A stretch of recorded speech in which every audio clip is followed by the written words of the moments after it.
Close in 7 to 10 days, and a $50,000 loan will only cost you around $400 a month. Use that money and pay off high-interest credit cards or do a home improvement project. You can access up to 90% of your home's equity, and 9 out of 10 homeowners won't even need an appraisal. So even if you did a total refi recently or just bought your home, you can tap the equity with this fast, easy program. Stop the madness. Say no to 24% interest fees. Call Loan Pronto today. 904-999-1508. That's 904-999-1508. Or as always, you can visit loanpronto.com. Equal housing lender, NMLS 1661781, subject to lender approval. Houston, we do not have a problem. Houston's Meats is now carrying locally raised cattle from right here in Florida. Ground beef to steaks to even roasts, each cut is graded USDA choice and has been raised locally from birth to harvest. Houston's Meats at Main Street and 295. This is Keith Catlin for Catlin Truck Accessories, and we are so blessed to be in business for over 100 years. Over 100 years of the best product and customer service means you can count on Catlin. From Roll and Lock bed covers to Lear toppers to Cam Locker toolboxes, Catlin Truck Accessories has you covered when it comes to your truck or van. We do those too. Got a fleet of vehicles? We can outfit them all. Who can you count on? Count on Catlin. One name, one location, 100 years. You can count on Catlin. Mike Duraco here for Clearwater Irrigation and Drainage. Let me tell you, I had a bad standing water issue on my front sidewalk, and John Haney and his crew came in and completely solved it. Their service division fixed my sprinkler system too. We all know these guys singing is terrible, but their service is excellent. Clearwater Irrigation. We can't sing a lick, but we sure are good at sprinklers. All right, Mike. And drainage too. ClearwaterJacks.com.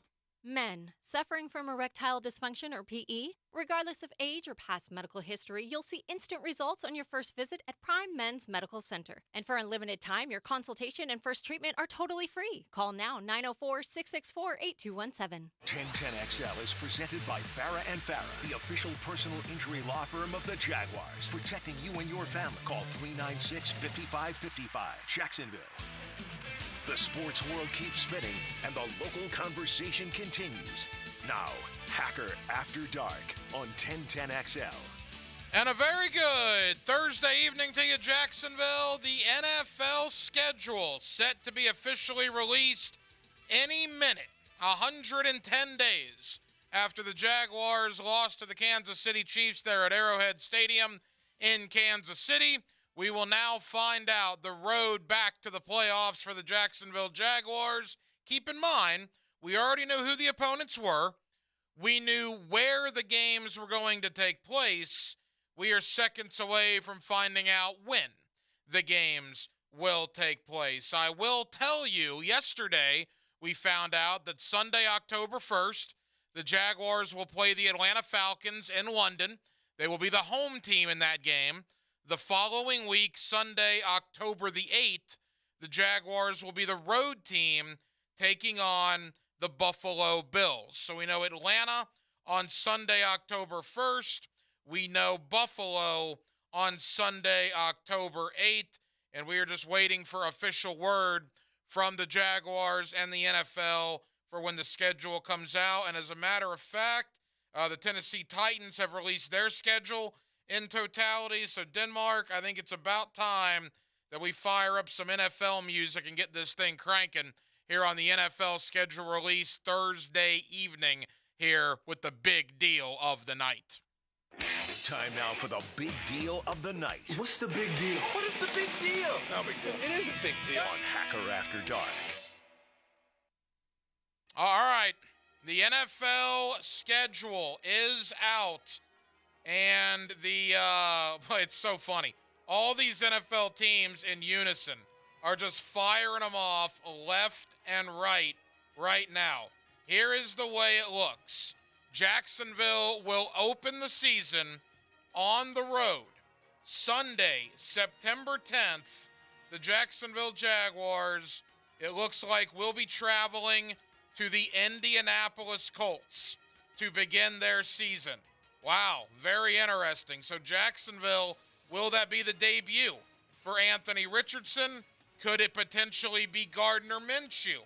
The Jaguars at Indianapolis, week 1, Sunday, September 10th. The home opener for the Jacksonville Jaguars will take place a week later, September 17th, when the defending world champion, Kansas City Chiefs, Patrick Mahomes, Andy Reid and company come to Jacksonville, a 1 o'clock kick Sunday, September 17th, Kansas City at Jacksonville. Week 3, the Jaguars are once again at home, taking on the Houston Texans. Rookie quarterback C.J. Stroud in Houston come to Jacksonville on the 24th of September, and the last of the first quarter of the year will come in London, as we said, October 1st, with the Atlanta Falcons. Denmark, I like that first 4. At Indianapolis to kick it off, Kansas City at home, Houston at home, Atlanta in London. Very interesting. Let's continue. We know week 5, October 8th, will be the Buffalo game, once again in London. The question yesterday was, would the Jaguars be on a bye after back-to-back games in London? That question has been answered. That question is no. The Jaguars will return home on Sunday, October the 15th, to take on the Indianapolis Colts. So how about that? London game on October 1st, London game on October 8th, game in Jacksonville October 15th, and you're done with Indianapolis 6 games into the year. Very similar to last year. You play Indianapolis week 1, you play them week 6, and you're done with Indy. So you're going to get the Colts very, very early. On the surface, to me, that appears to be a good thing. Anthony Richardson, Gardner Minshew, they're not going to have a whole lot of time to figure it out before they play the Jaguars twice. The first primetime game will be a Thursday nighter, October the 19th at New Orleans. Bourbon Street, the Big Easy, Thursday night football, Jacksonville at New Orleans, Thursday night, October the 19th. 10 days later, the Jaguars go to Pittsburgh to take on the Steelers on Sunday, October 29th. One thing that sticks out to me right now, the first 8 games of the year, and as I'm scrolling, wow, this is the only time it happens. Those are the only back-to-back road games in opposing NFL stadiums. That's pretty crazy. And it's not even 7 days apart. It's 10 days apart. The Jaguars back-to-back on the road on a Thursday, the 19th of October at New Orleans. 10 days later, the 29th of October at Pittsburgh. The bye week comes in week 9. Perfect time for a bye. 8 games in, you get the bye week, and the first Sunday of November, you have 9 games after the bye. After the bye, we'll begin week 10, November 12th, as the San Francisco 49ers come to Jacksonville. The 49ers in Jacksonville on November 12th. November 19th, the first time you see the Tennessee Titans. Will it be Ryan Tannehill still in week 11? Could it be Will Levis? Tennessee comes to Jacksonville on the 19th of November, week 11. Week 12, Thanksgiving week, the Jaguars are at Houston. Jaguars travel to Houston Sunday, November the 26th. Now, how about this? Monday Night Football returns to Jacksonville, Florida.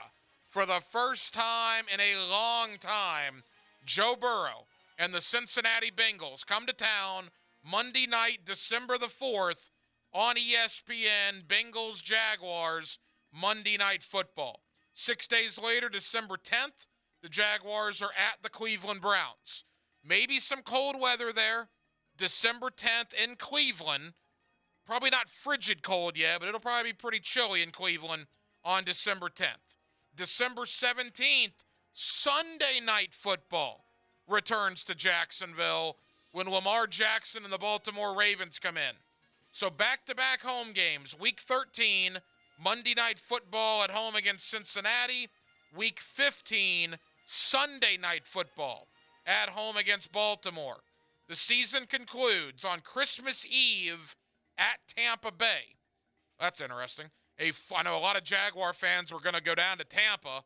That game's on Christmas Eve, and it's a 4 o'clock kick on Christmas Eve.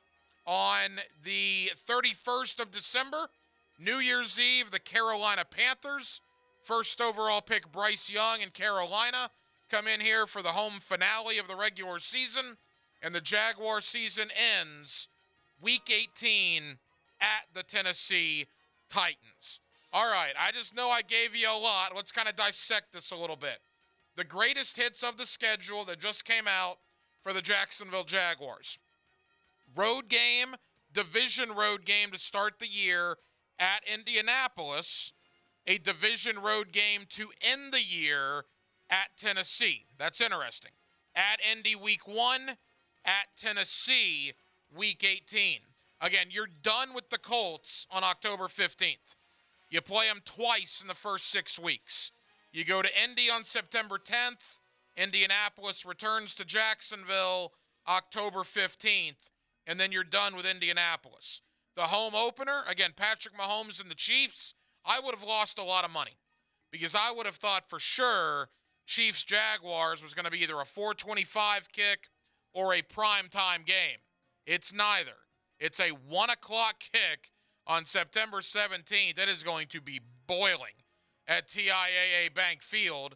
Maybe that helps the Jaguars get the Chiefs in that 90, 95-degree weather. C.J. Stroud in Houston come in here in Week 3, and like we said, Atlanta Week 4. Denmark, your initial thoughts on the schedule, the things that jump out to me, potentially Anthony Richardson Week 1, C.J. Stroud Week 3, Desmond Ridder of Atlanta Week 4. That's not a hard start to the schedule about facing opposing quarterbacks. No, September looks pretty easy the first 4 games, so now Jacksonville, you can experiment a little bit, You don't know if Anthony Richardson or Gardner Minshew is going to get the start Week 1, but still you can experiment in the Houston game and, what you can do going forward. If you remember all the years back when New England was always good, they would always not do as good in September, but they would always experiment. So that was kind of one of my big takeaways. Like you mentioned, you said 1 back-to-back road game, Thursday, Sunday, back-to-back, and that's it. No cold games. This was pretty favorable schedule for Jacksonville. Yeah, I kind of like it. Again, there's only 2 games where the Jaguars go road game, but there's 10 days in between. Thursday night, October 19th, they're at New Orleans. 10 days later, Sunday, October 29th, they're at Pittsburgh. So they don't have back-to-back road games on the entire schedule in a 7-day stretch. Again, we know both games in London, Atlanta, Buffalo. No bye week after London. That's interesting. They do come home and play Indianapolis. After Indianapolis, you go New Orleans, Pittsburgh. I love the bye week in Week 9. Love the bye week, Week 9. You go 8 games in, get the bye, rest up, literally right in the middle of the year, 9 games left. After the bye, you have back-to-back home games. San Francisco on November 12th, Tennessee on November 19th. And who knows, November 19th, will that still be Ryan Tannehill? Could Tennessee start experimenting with Will Levis by that point in mid-November? We'll have to see. You then go at Houston Thanksgiving week. Thanksgiving week can be kind of crazy with family, things along those lines. You would think that would help the Jaguars with a game against a team like Houston on Thanksgiving week. Again, Sunday night football and Monday night football make their return to Jacksonville as well. Cincinnati comes in on Monday night, December the 4th. Baltimore comes in on Sunday night, December 17th. Sandwiched in the middle is a road game against Cleveland. There's only, to me, on this schedule, just taking a glimpse at it here for the last 10 minutes or so, 2 potential cold weather games, right? You got Tennessee Week 18 in Nashville. And again, Nashville is never going to be confused for the frozen tundra, but it can be pretty chilly in Nashville. And then Cleveland on December 10th. Now, Cleveland on December 10th won't be Cleveland on January 10th, but it might be a little cold in Cleveland in early to mid-December. We'll have to see. And the end of the schedule, to me, is very interesting, too. Baltimore on Sunday Night Football at Tampa Bay. Where will Tampa be in their thought process on Christmas Eve? And then you end with Carolina here. Bryce Young and Carolina is the home finale on December 31st. and then the Tennessee Titans Week 18 to close out the year. So there you have it. We'll run it down all night long. We'll get your reaction on the text line, designed by Lifetime Enclosures, 641-1010. Jacksonville, you get Monday Night Football at home. You get Sunday Night Football at home. You travel to New Orleans on a Thursday night, and you get the 2 London games at 9:30 a.m. You have 5 games of your 17. Jacksonville with 5 games. Well, you're exclusive. You're the only game in town.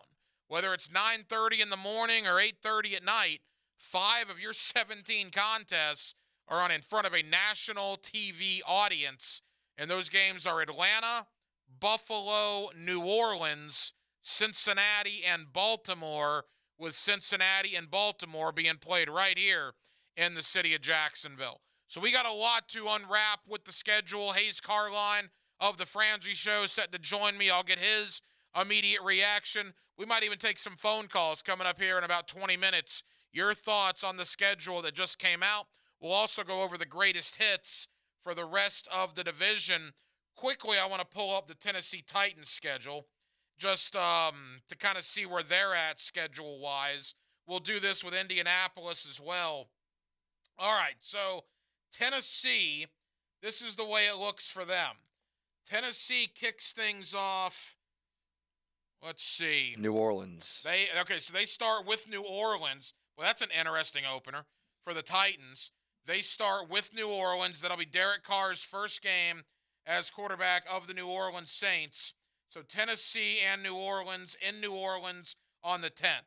Tennessee then goes the Los Angeles Chargers in Nashville, at Cleveland, and Cincinnati. Whoa, what a 4-game stretch for Tennessee to start the year. At New Orleans, the Chargers, at Cleveland, Cincinnati, at Indianapolis, and then Baltimore and London. Tennessee is taking their bye after the London game. Tennessee has 3 straight road games as well. Wow, look at this. They're at home against Atlanta. Then they're at Pittsburgh, at Tampa Bay, at Jacksonville. Back-to-back-to-back road games for the Titans, November 2nd, 12th, and 19th. The game at Pittsburgh is on a Thursday night. Tennessee has home games then against Carolina and Indy. They're at Miami, Houston and Seattle at home, at Houston and Jacksonville. So Tennessee is going to have to survive until about Thanksgiving. Because after Thanksgiving, 5 of their last 7 games are in Nashville. But prior to Thanksgiving, they're going to have to be absolute road warriors. Indianapolis, briefly looking there, they start with Jacksonville. Then they play Houston. They're at Baltimore. They get the Rams, the Titans, and the Jaguars. So the Colts' first 6, Jacksonville, Houston, Baltimore, the Rams, the Titans, and the Jags. NFL did to Indy the same thing they did to them last year. Indy is playing a ton of division games early. Remember, Indy played like 5 of their 6 division games in the first month and a half last year. They basically have the same thing this year. They're going to play Jacksonville twice, Tennessee, and Houston all in the first 6 weeks. 4 division games for the Colts the first 6 weeks of the year. With Dylan Denmark, the hacker Ryan Green with you. The schedule is out. How did Jacksonville fare? Hayes Carline of the Frangie Show. He's had about 15 minutes to look at it, and he'll join us next. Give his thoughts on the Jaguars. Sunday, September 10th, the season opener against Anthony Richardson or Gardner Minshew and the Indianapolis Colts up in Indy. The home opener a week later in week 2 as Patrick Mahomes and the world champion Kansas City Chiefs come into Jacksonville. What a ticket that will be at TIAA Bank Field. We're glad you're with us on Hacker After Dark. Let's talk schedule with Hayes Carline next here on 1010XL and 92.5 FM. Now, another classic moment in Jags history. 62-7 is the final. in excess of 500 yards of offense for the Jacksonville Jaguars. 62 points. That is the most in AFC playoff history. Hey folks, Rick Ballou here for John's Auto. They've been a staple in Jacksonville going all the way back to 1985. At John's Auto, they service all makes, all models, cars, trucks, diesel, you name it, they do it. Whether it's routine maintenance or a complete engine overhaul. Call John's Auto on Arlington Road. That's 904-743-3857 or go to johnsautomotivejacks.com. It's time to play Fix That Plumbing Problem. What do you do when your water heater stops working? Contestant 1? Heat water on the stove? Come on, really? Or maybe in the microwave? Contestant 2? That's right. Just call the Duck. For new water heater installations or repairs, just call the pros at Duck Duck Rooter. Commercial, residential, any plumbing issue. When you're stuck, call the Duck. 904-862-6769. People ask me, how do I get into broadcasting? They'll say something like, I love sports radio, but I don't know where to start. How do I get experience if no one will give me a chance? Well, 1010XL is partnering with the Broadcasters and Sportscasters Mentoring Group to offer on-air broadcast training to a select few. To find out how you could be mentored by someone from 1010XL, go to getintobroadcasting.com. Getintobroadcasting.com. At the United States Postal Service, we're reinventing our network to help keep your business moving. With new shipping options to deliver better value, greater flexibility to conveniently reach your customers, more confident shipping with new informed delivery features, and new electric vehicles for a cleaner, brighter future. Fast, reliable, perfectly orchestrated. The United States Postal Service, delivering for America. Learn more at USPS.com/movingforward. This date in sports history is brought to you by Southeast Orthopedic Specialists. On May 11th, 1963, LA Dodger Sandy Koufax throws his second career no-hitter, beating the Giants 8-0 in one of his 25 victories that season. When you're hankering for a great barbecue meal, then head for your closest Woody's Barbecue. GPS us or ask Siri or Alexa. It's easy to find a Woody's Barbecue. At Woody's Barbecue, it's what we do. Let's eat. Prosser here for Lifetime Enclosures and Lifetime Flooring. With the weather starting to turn for the better, look ahead. Get that backyard ready for spring with a new screened-in enclosure. Maximize the space you have and make it great with Lifetime Enclosures and Lifetime Flooring. They truly are best in the business. If you have the space and the idea, give them a call today. Lifetime Enclosures and Lifetime Flooring. Showroom just off Phillips Highway. Tell them Prosser sent you. In my job, I never held back. I played hurt and I pushed through the pain. Sound familiar? Football legend Emmitt Smith had a reputation for just grinding through the injuries and pain over and over. That may be you. And QC Kinetics sees patients every day who are exhausted from dealing with the persistent pain. A lot of you work physically demanding jobs. You stand, you climb, you bend down, you reach up, and if you have joint pain, it takes all you got to earn a living. But it's time you know about QC Kinetics. QC Kinetics, the leaders in regenerative treatments, help relieve that debilitating joint pain without surgeries or downtime. These are natural solutions that use your body's own healing properties to give you lasting relief from the soreness and achiness. You got a job to do. I get it. But now you don't have to suffer through the pain. Check out my friends over at QC Kinetics. Call QC Kinetics, 904-274-5522. That's 904-274-5522. 904-274-5522. I'm Dr. Mitchell Yass, the most unknown world-renowned expert on pain elimination. That's right, elimination. If you've tried medications, injections, physical therapy, chiropractic, even surgery, and still experience pain, then say yes to Yass. I have successfully used the Yass method for over 30 years to help thousands reclaim their lives. To learn more, call me at 904-906-YASS. Let's end your pain and say yes to Yass. Are your kids ready to play this summer? Come check out the Y. Summer is a time for kids to explore new things and expand the limits of their imagination. At the Y Summer Camp, every day is a new adventure. Kids can learn about STEM, arts and humanities, athletic sports, outdoor games, and more. Registration is now open, but space is limited, and spots are filling up quickly. Learn more and find your adventure at fcymca.org. Search Summer Day Camp. David here with Royal Pest Services. That grass is waking up from its winter nap. Royal is close to applying products that help bring it out of that dormancy. Our granular aeration allows treatment to get to the root system. Visit RoyalPestServices.com to schedule a free estimate. It's grow time! 1010XL is presented by Farah and Farah, the official personal injury law firm of the Jaguars. Protecting you and your family. Call 396-5555. Jacksonville. You can't touch this. You can't touch this. Hacker After Dark on 1010XL. Back here on 1010XL and 92.5 FM in the city of Jacksonville. It is a Thursday evening. We are glad you are with us, and we have an NFL schedule to discuss. We found out yesterday the Jaguars, not one but two games in London. October 1st, the home team against Atlanta. October 8th, the road team against Buffalo. We now know when the other 15 games will be played. With that, let me bring in my friend Hayes Carline. You hear him every afternoon on the Frangie Show, and he's always kind enough to join us here on 1010XL and Hacker After Dark. Hayes, it's a big night, man. How are you? Hacker, it's a huge night, man. It's great to talk to you. What a schedule for the good guys. Yeah, look, we'll talk about the games that just dropped about 20 minutes ago in a moment. Quickly to yesterday, 2 games in London. Hayes, I made the point, if there was a quote-unquote lackluster home opponent, it probably would have been Atlanta. And you lose that one, and the hardest road game to me was probably going to be Buffalo, and that now turns into a neutral site. So I thought yesterday, before even we see what happened tonight, the NFL did the Jaguars a pretty good solid.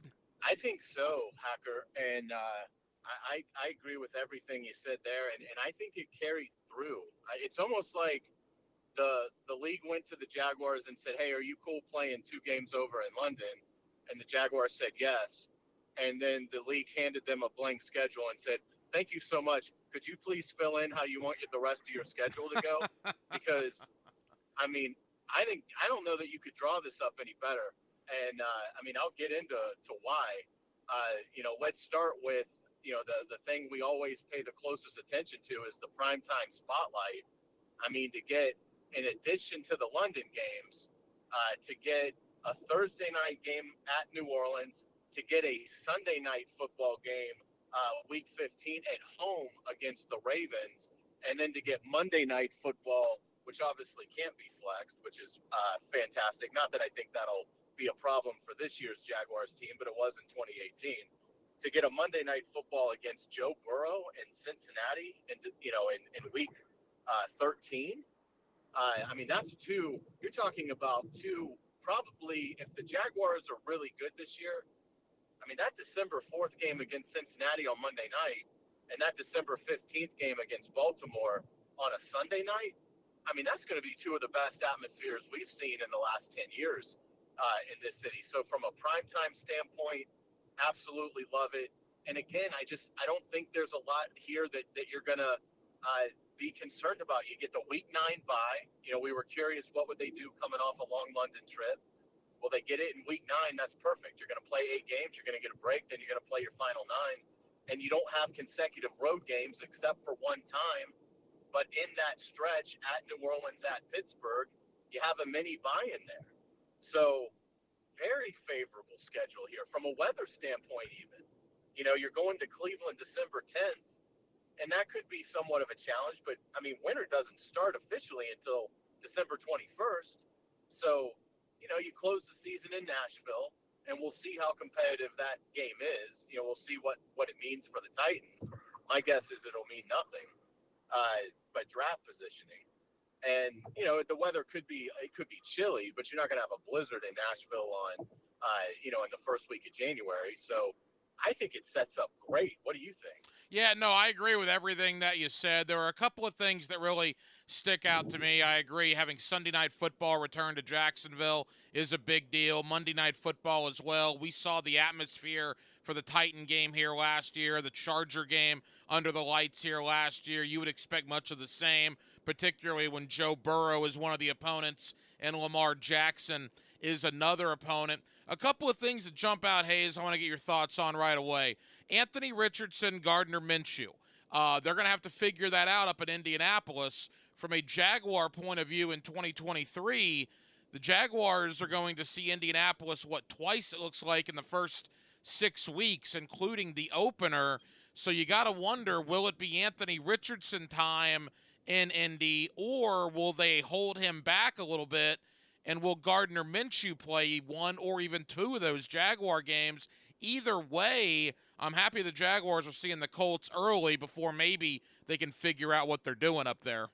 I totally agree. I mean, I think there's going to be a little bit of gamesmanship because I'm sure the Colts won't announce that starter until, the Monday of that week. So they'll have to be ready. The Jaguars will have to be ready for both players. But, I mean, to get obviously a very inexperienced Anthony Richardson, if it is his first game, I think that's got to be – I mean, the defense has to be drooling over that opportunity. And then you get him in week 6. So – again, I think Richardson's going to be starting by that point. He'll probably be the week 1 starter, but that's a little murky. But certainly by week 6, you're still talking about a guy that's going to be pretty green. And I think when you look at C.J. Stroud, you're seeing him at home in week 3. I think that's really good. You're going to have a couple games to figure out what they're trying to do, but he's still going to be very young. And then the really, the interesting one, I think, is when you look at that Tennessee situation. With that first game being in week 11 in Jacksonville, will Ryan Tannehill still be the quarterback at that point? I think he probably will, but that might be the game that ends it for him because I think at some point, I think Will Levis is going to get a shot, mainly because I don't think the Titans are going to be very good. Now, it may not come that early, but I would not be surprised if Tannehill's last start for the Titans comes in Jacksonville in week 11, and then they ride with Levis, who obviously the Jaguars would then see if everybody's healthy in the finale up in Nashville. So, the rookie quarterbacks in the division, really intriguing with where these games are placed, and I think it favors the Jaguars. Hayes Carline of the Frangie Show. The NFL schedule has come out within the last half an hour. We're reviewing it here on Hacker After Dark. Hayes, one thing that immediately jumps out to me as well, look, it's never hard to sell a home opener, right? Particularly when you think the team's going to be good. So the home opener was going to be fire regardless, and you bring in the defending world champions, a team that ended your season last year. I guess the one interesting thing there is 1 o'clock.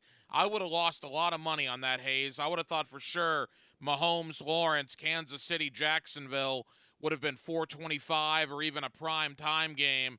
But a 1 o'clock week 2 home opener for the Jaguars and their fan base against Kansas City. I was surprised by that too, because Kansas City's obviously going to have 6 primetime games, and I guess there's just enough in that division, where they just felt like the Jacksonville game was the 7th best, which is a little surprising.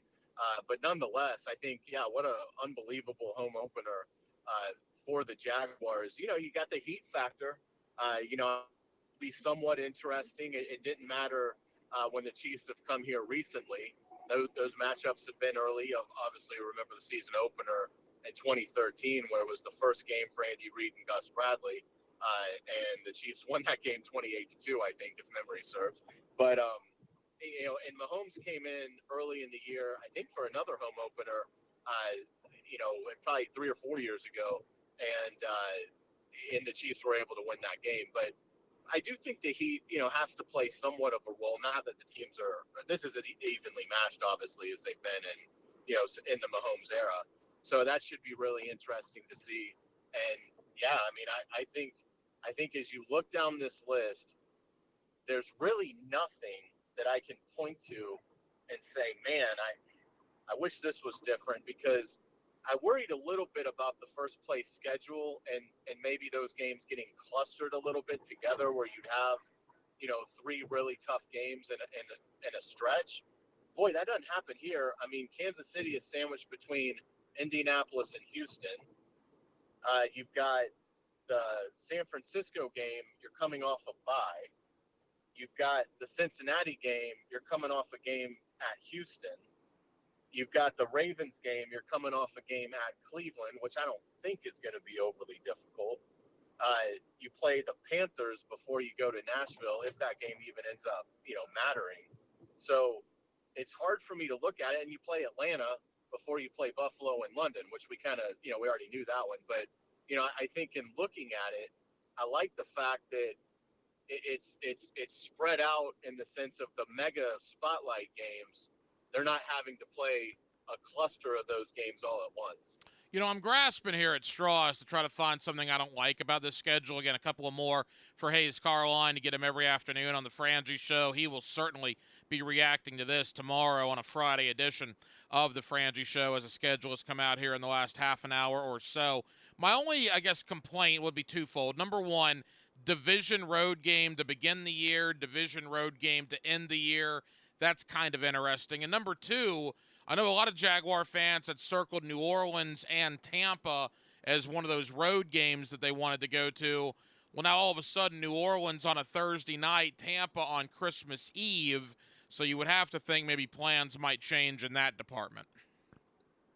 Yeah, I think the New Orleans thing is interesting because, maybe you front load that trip a little bit. You take, Wednesday, Thursday, and Friday off. Get up there Wednesday, and then the game's the first big thing that you do, and then you could spend the weekend there, Friday, Saturday, maybe fly back Sunday, and particularly if you're enjoying a Jaguars victory, that might be kind of a cool way to spend a weekend. Maybe, I don't know, maybe if LSU's at home and, fans want to go experience, that environment. Couple of celebratory some celebratory hand grenades or some hurricanes at Pat O'Brien's. Yeah, there you go. And I do agree on the Tampa game. That's tough. Christmas Eve, 4:00. That really makes it difficult unless you have family in Tampa. But if you don't, that certainly makes for a challenging road trip. You're in terms of trying to get back. I mean, if you went down to that game and then we're coming back that night, you're probably talking about getting back to Jacksonville on Christmas Eve at probably midnight. So yeah, that makes it kind of tough for that. That's a very good point. But from a competitive standpoint, I mean, I think I'd have to give this thing an A+. I mean, it honestly looks like to me that the league basically handed the schedule over to the Jaguars and said, fill this in as you want. You've done us a solid. You're playing 2 games in London. Fill the rest in as you see fit. I would be shocked if there's anything on this that legitimately bothers the Jaguars. I mean, you're going to play 8 road games. I get what you're saying about being on the road in week 1 and then finishing up on the road. But I mean, my argument would be the Colts aren't going to really know what they have in their coach or quarterback at that point. And who knows what the Titans are even playing for. I mean, again, I'd be stunned if that game is going to settle the division. I think the Jaguars are going to be 3 games ahead of the Titans. So from my vantage point, for Tennessee, that's going to be, are we drafting 6th or are we drafting 13th kind of game? Hayes Carline of the Frangie Show. Hayes, leave us with this. We got about 2 minutes to go. You mentioned it just then, but just to summarize. So in totality, you're very happy with this schedule. Tell Jaguar fans again the greatest hits. Week 1, season opener on the road at Indianapolis. The home slate begins week 2 when Patrick Mahomes and the world champions come in here. 1:00 game in Jacksonville. 3 primetime games, 2 London games. So 5 basically exclusive television windows for the Jaguars this year. Hayes, it's vastly, vastly different than what we've seen here over the last decade. Yeah, and Hacker, I'm going to go through this. Now that we've got it, we can start breaking down every team's schedule. I would be shocked if there's another team this season that is not playing back-to-back road games within a 7-day span. The Jaguars don't have that. They play at New Orleans on a Thursday night, then they go to Pittsburgh the following week. So on paper, it's back-to-back road games, New Orleans and Pittsburgh. Well, sure, but you have the mini bye before you go to Pittsburgh.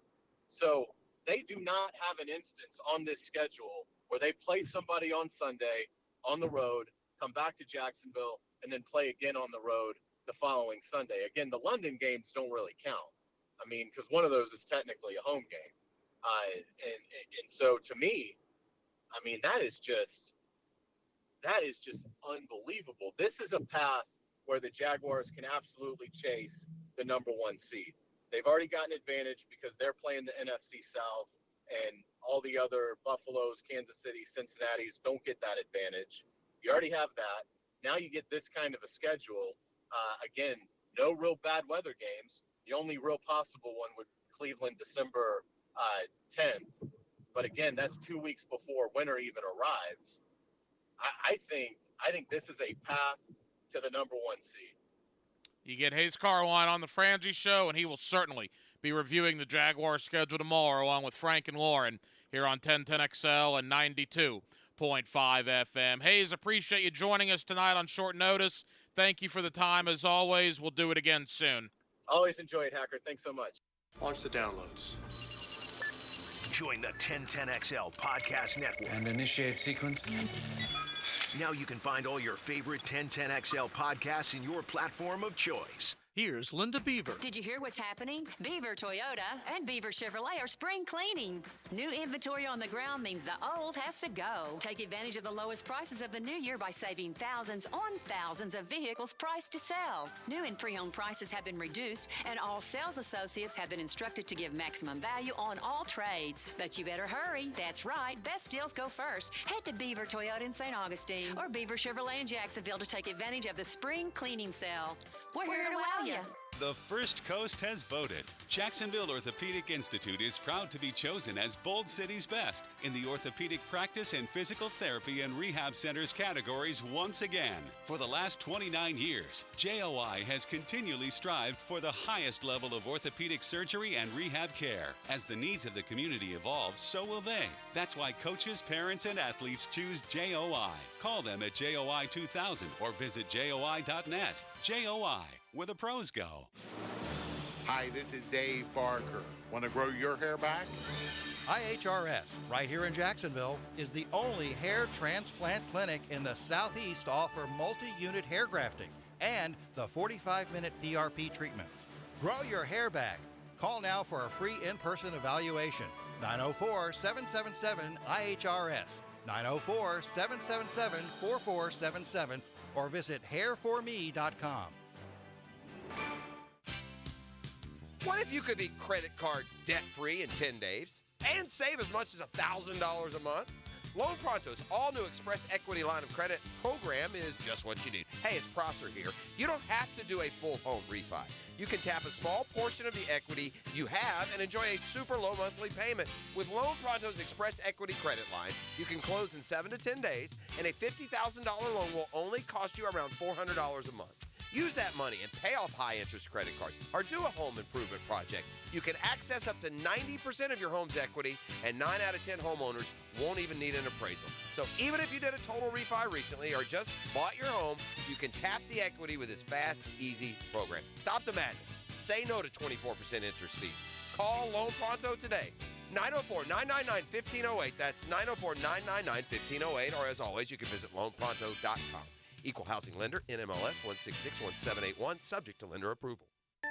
Happy Mother's Day from 1010XL. Oh, you are good. 1010XL helps you say thanks with gift ideas from Sawgrass Marriott Spa and Woody's Barbecue. Go to 1010XL.com at your convenience. Life is about choices and the decisions you make. I'm David Robbins with Epstein & Robbins. If you're convicted of a DUI, you'll have to face severe consequences. Walking through the doors of the courthouse or appearing at a bond hearing can be extremely intimidating. Without the right lawyer, you're likely to make the wrong decision. Let our team help you make the right decisions in court. Epstein & Robbins, the right choice. Epstein & Robbins, fighting for your rights since 1975. Need cash? Beaches Jewelry and Pawn has cash available. Ready to buy guitars, surfboards, jewelry, firearms, tools, and especially gold. They need it all. Selling or pawning, get cash on the spot at Beaches Jewelry and Pawn in Jacksonville Beach. Attention golfers, Hidden Hills Golf Club has become an attractive destination for golfers all over North Florida. You too will enjoy our classic Arnold Palmer design that'll test your game and keep you coming back. Book a tee time today at hiddenhillsgc.com. Country's hottest rising star, Riley Green, live. There was this girl July 6th, St. Augustine Amphitheater. Riley Green, with special guests Corey Smith and Channing Wilson. On sale Friday, 10 a.m. at Ticketmaster.com. Riley Green, live in concert. This is Dr. Barbara Rappaport, and I have the perfect Mother's Day gift for all the moms, grandmas, wifeys, and aunties in your life. A personalized gift from The Aesthetic Center off Southside and JTB. Help the beautiful ladies in your life look and feel their best with our wide variety of face and body treatments. Call or text us today and ask about our Mother's Day specials. 808-2455 or book her appointment online at jacksaestheticcenter.com. Hacker here for the Sausage Dudes Sausage. You know I'm a sausage guy, and the Sausage Dudes, Paul and Patrick, make the best sausage I've ever tasted. Their high-quality pork and spices separate the Sausage Dudes from the pack. Try their 4 flavors, including Italian, Polish, Hungarian, and beer bratwurst today by picking them up at any Publix in the Jacksonville area. A portion of their proceeds also get donated to the Boys and Girls Club of Northeast Florida. Try the Sausage Dudes Sausage today, the sausage partner of the Jacksonville Jaguars. 1010XL is presented by Farah and Farah, the official personal injury law firm of the Jaguars. Protecting you and your family. Call 396-5555. Jacksonville. Hacker After Dark on 1010XL. Hacker After Dark on a Thursday night. The NFL schedule is out. Your Jacksonville Jaguars. 3 primetime football games at New Orleans, Thursday night, October 19th. Monday Night Football returns for the first time in well over a decade to Jacksonville on December the 4th when Joe Burrow and the Cincinnati Bengals come in. Sunday Night Football returns to Jacksonville, Florida for the first time in over a decade as well when the Baltimore Ravens and Lamar Jackson come in on Sunday, December the 17th. Phone lines are open, 641-1010. If you want to get in, talk about the Jaguar schedule, you are more than welcome to do so. Ben Arthur, FoxSports.com's AFC South reporter. He is about 20 minutes away. Phone lines open in the meantime, 641-1010. Let me say this about the Jaguar schedule. If the Jacksonville Jaguars are in 2023 who we believe them to be, which is a contender, which is the class of the AFC South, and which is certainly a team that we expect to be right in the mix of the upper echelon of the AFC, the first month is going to tell that story pretty quickly. Because Jacksonville should be overwhelming favorites in 3 of their first 4 games. I know you're starting on the road week 1, but you're playing at the Indianapolis Colts, a Colts team that will either be starting Gardner Minshew at quarterback or Anthony Richardson, who will be making his first career start at quarterback. If the Jaguars are who we believe them to be, you go to Indianapolis and you win that game.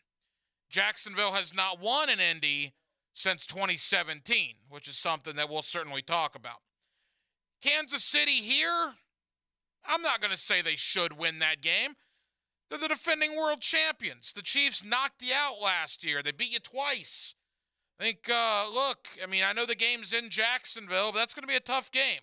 I'm not going to say the Jaguars have to win that game, but I think they'll have every opportunity to. Getting Kansas City at home, the home opener, the fan base, you guys, you gals are going to be fired up. That is going to be some scene at TIAA Bank Field. Week 3, you have Houston here. You cannot lose to the Houston Texans at home. You did last year. It was ridiculous. You can't let that happen again. C.J. Stroud will be making at that point his 3rd start in the National Football League.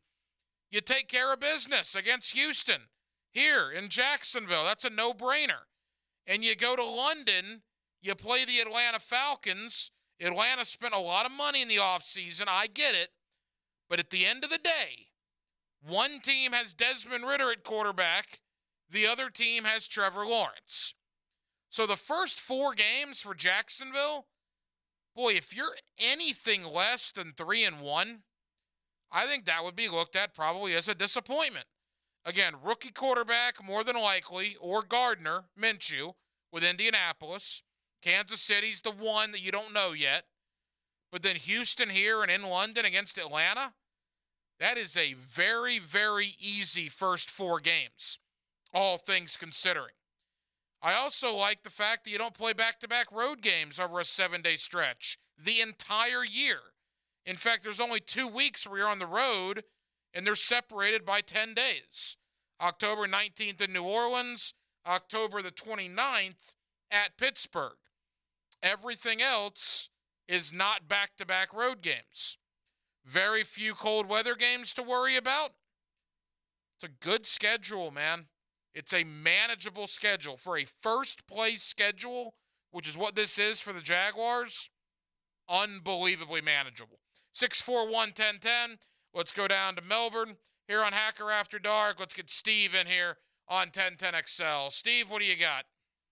Hey, not too much, Hack. I'm super pumped with the schedule like you are, but my main thing is, and I'm happy for, is the KC as the opener.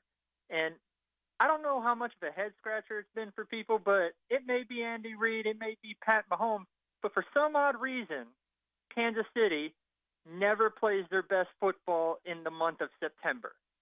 I don't know why. The only time they usually win is when they completely overpower let's face it, a sucky team. But normally they don't play their best football in September, so I'm really pumped they come to Duval, and in this heat early on, I think that's a very winnable game. Steve, thank you for the phone call. No, I agree. That gives me 2018 vibes. Week 2, 2018, the home opener was against New England. You remember that? Miles Jack wasn't down, the revenge game. That was the ridiculous Keelan Cole catch on the sideline. Jacksonville went on to beat New England to get a little bit of revenge from the AFC Championship game. Now, of course, the 2018 season was just abysmal pretty much after that. But that was a big rally around that game with New England coming in here. I think you'll have a very similar thought. It'll be Jawan Taylor's return, the team that knocked you out of the postseason, the team that you know you're going to have to get through probably if you want to make it to the promised land and the Super Bowl in 2023. And look, that game will have tiebreaker implications more than likely. The one thing that I don't like, Kansas City's going to have 10 days off before that game. Keep in mind, they play September 7th, the Thursday night opener, against Detroit, which I thought was a very interesting choice by the National Football League to have the Detroit Lions play Kansas City to kick off the year. Obviously, the NFL is buying into the Detroit Lions hype, but Kansas City will have 10 days off in between their first game and when they travel to Jacksonville. One other thing I just thought of, and again, we got 4 months to talk about this, but it's fresh. The schedule just came out tonight. Your first game is against the Indianapolis Colts. Of course, Denmark, that means Jim Bob Cooter makes his debut for the Indianapolis Colts as their offensive coordinator. Realistic question, though, Denmark. The fact that Jim Bob Cooter's first game is against Jacksonville, how much info, how much will he be able to provide Gus Bradley and that Colts defense about some of the inner workings here in Jacksonville, as Jacksonville will have not played a game without Jim Bob Cooter until that season opener here in September? I'm not buying too much into it. I don't think it means as much as what some people try to put into it. I think this offense will look a lot different since Calvin Ridley's in the realm now. And that's fair. Obviously, Jim Bob Cooter did not have Calvin Ridley to work with. There are new players. There are new personnel.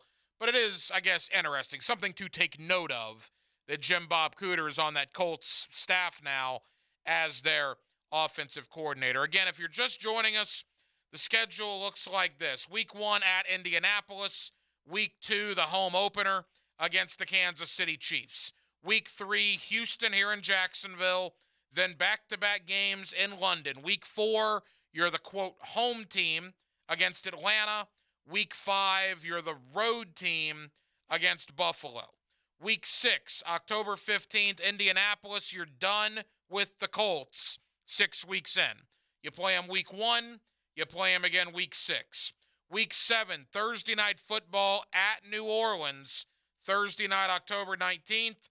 You then have 10 days off. You travel to Pittsburgh, October the 29th. The bye week comes in week 9, so 8 games in. The Jaguars enjoy their bye week on Sunday, November the 5th. After the bye, San Francisco on November 12th here in Jacksonville, Tennessee on November 19th here in Jacksonville. Interesting subplot to that game, that will be the 3rd straight road game for the Tennessee Titans. I believe they're in Tampa the week before. They're another road game on November the 5th, and they're in Jacksonville November 19th. So that'll be the 3rd straight road game for Tennessee. Will that still be Ryan Tannehill? Could that potentially be Will Levis come November 19th? Jacksonville then travels to Houston on November 26th. They return home Monday night, December the 4th for Joe Burrow and the Cincinnati Bengals as Monday Night Football returns to Jacksonville. December 10th at Cleveland, potentially a cold weather game there. December 17th, Sunday Night Football here in Jacksonville against the Baltimore Ravens. The final 3 games of the year, Christmas Eve at Tampa Bay, New Year's Eve, Carolina here in Jacksonville to end the regular season home schedule, and you end at Tennessee Week 18. And by that point, who knows what Jacksonville will be playing for?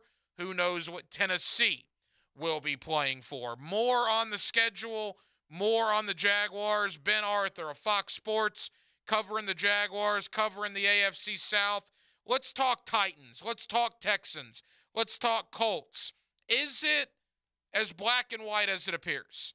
Is it the Jaguars division by a wide, wide margin?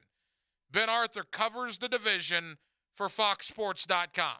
We'll get his opinion on that next. Hacker After Dark on a Thursday night, a schedule release night here in Jacksonville, Florida, and you got it locked on 1010XL and 92.5 FM. This is Green Bay Packers quarterback Aaron Rodgers. This is Leon Washington from Andrew Jackson High School, Florida State University, and the New York Jets. And you're listening to 1010XL? 1010XL. 92.5 FM. Baloo here for Smunez Vision. Why Smunez Vision? Well, I've been with Dr. Neil Smunez now since I got back to Jacksonville in 2006. 37 years of experience he has. Smunez Vision is a family organization that focuses on personal high-quality medical and surgical eye care. Dr. Catherine Smunez is fellowship trained in cornea and cataract surgery and all refractive surgery. Combined, that's 30 years plus in laser eye surgery. Visit SmunezVision.com today. Here you can see. Children under 5 die from drowning in Florida more than any other state. Together, we can reduce the risk of drowning. The YMCA has programs accessible to families that teach essential water safety skills. Face the water with confidence. Learn more at watersafetyflorida.org. Find your why in your next career move at the First Coast YMCA. Everyone can get involved and make a difference in your community at the Y. And if you'd like to turn your passion into a fulfilling career, the Y is an equal opportunity employer and is now hiring youth program leaders, lifeguards, swim instructors, and more. Plus, Y staff enjoy benefits including free YMCA membership and free childcare while you work. Find your passion, find your why in a career at fcymca.org. All year long you'll be singing our song. Stay cooler with Bueller. Now is the time to stay cooler with Bueller. Now through May 15th, we are offering a special promotion on a brand new Carrier heating and air conditioning system. You can beat the heat for as low as $119 per month with approved credit. Call today and remember to stay cooler with Bueller. Bueller Air. Stay cooler with Bueller. Now is the perfect time to make sure your home is protected from storms by scheduling a complimentary roof inspection with Universal Roof and Contracting. Get $500 off a full roof replacement and $250 off roof repairs. Plus, same as cash financing for 12 months. This offer expires May 31st and restrictions apply. Universal Roof and Contracting, a proud partner of the Jacksonville Jaguars. License number CCC 1230747, CBC 1258484. Home of the Jacksonville Jaguars. WJXL AM Jacksonville Beach. WJXL FM Jacksonville Beach. There's a world of difference between and that's why you can trust Famous Automotive and Tire when it comes to your vehicle's care. Because there's a difference between and. It all starts with the triangle of safety. Your tires, brakes, and the front end. Take care of those 3 points and your car will take good care of you. Start at Famous Automotive and Tires. 7 locations servicing every customer like they're famous. Instant Keys. You don't have to go to the dealer. Instant Keys comes to you. Instant Keys saves the day if you have lost or broken keys. They can program new keys and remotes for nearly every make and model of vehicle at a fraction of the dealership cost. Fast, honest, and reliable locksmith service. Call 722-1111.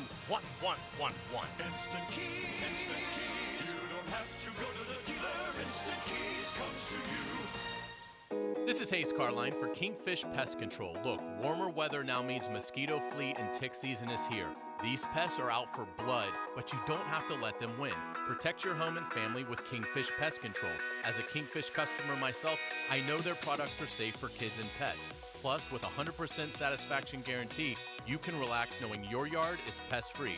Call today, mention the Jags to receive 10% off your initial service. That's Kingfish Pest Control, proud partner of the Jacksonville Jaguars. Okay, for this Cannons of Jacksonville commercial, we need an idea to really come out with a bang. Like having a guy shot out of a cannon. Nah, too messy. In fact, Cannons is known for all your towing needs. So like my car won't start. No. Towing products. Cannons does custom welding fabrication and installation of trailer hitches, goosenecks, tow bars, truck racks. So you might say Cannons is my best shot at finding that inventory in stock? Boom. You said it. Visit cannonsofjacks.com. Jacksonville has some junk, and J-Dog is removing it. They're here to do the dirty work. You don't want to remove and dispose of large furniture or appliances yourself? Call J-Dog. Here now, proudly serving you, removing junk from your home or business. They can even handle small demolition projects, and they're still donating local items to veterans in need. So let J-Dog do the dirty work for you. J-Dog Junk Removal. Veteran-owned and operated. JDog.com. Mark Watson with Hardball Creative. For the new year, check out the new gear at hardballcreative.com and make sure your employees are sporting your logo on the newest and coolest apparel. Hardball Creative. Hardball does it all. 1010XL is presented by Farah and Farah, the official personal injury law firm of the Jaguars. Protecting you and your family. Call 396-5555. Jacksonville. This is Hacker After Dark on 1010XL. Back here on 1010XL and 92.5 FM in the city of Jacksonville, we are glad you are with us. The Jaguar rookies come in for rookie minicamp at the end of the week. OTAs are less than 2 weeks away, and we should have an NFL schedule. With all that being said, let's bring in my friend Ben Arthur of Fox Sports. He is their AFC South reporter, and he's always kind enough to join us here on 1010XL in Jacksonville. Ben, how you doing? I'm doing well, Ryan. How's everything going? Hey, Ben, it's good, man. Appreciate the time. All right, let's focus on the Jaguars first, but certainly there was a ton that happened within the division over draft weekend. Ben, first and foremost, 13 draft selections by Trent Baalke and the Jacksonville Jaguars. A huge number of draft picks made, a lot of guys for depth and things like that. Although some guys like Anton Harrison are going to have to come in and look like they're going to have to play pretty much right out of the gate. What was your overall thought, Ben, on what the Jaguars did over draft weekend? Yeah, like you said, Ryan, it's definitely with this Jaguars draft class, the theme is definitely depth and competition, and I think we saw a lot of value picks for Jacksonville throughout the draft. And I think because of how Jacksonville positioned itself, we know what they were able to do in free agency last year, and building around Trevor Lawrence last year was kind of, for the last 2 years, really building up the team through free agency, and they put themselves in a position entering 2023, where the draft was going to be the way forward, especially when you think about kind of salary cap ramifications moving forward. Trevor Lawrence's potential mega extension at this time next year. And so I think they did a really solid job with just kind of adding competition at a lot of spots. I think you see a lot of guys who don't necessarily have to play right away, but they're good depth pieces. Even at the top of the draft, I think apart from Anton Harrison, who's going to likely be the day one starter at right tackle, you look at a guy like Brenton Strange and Tank Bigsby, their second and third round pick respectively. They're not going to come in and be asked to be starters right away, right? Like with Brenton Strange's case, he's like TE2 behind Evan Ingram, and then you could play him in two tight end sets. And then Tank Bigsby kind of gives Jacksonville another kind of running back to complement Travis Etienne, who's more of a outside the tackles guy. I think Bigsby is more of a between the tackles guy, and we know the other additions and other pieces they have in that room too. So I think we see a lot of depth in this class. I think they've added competition at various spots through this class. And again, I think the biggest thing is they have a lot of flexibility for the upcoming years, thinking about Trevor Lawrence's extension and kind of the big cap hits for guys upcoming.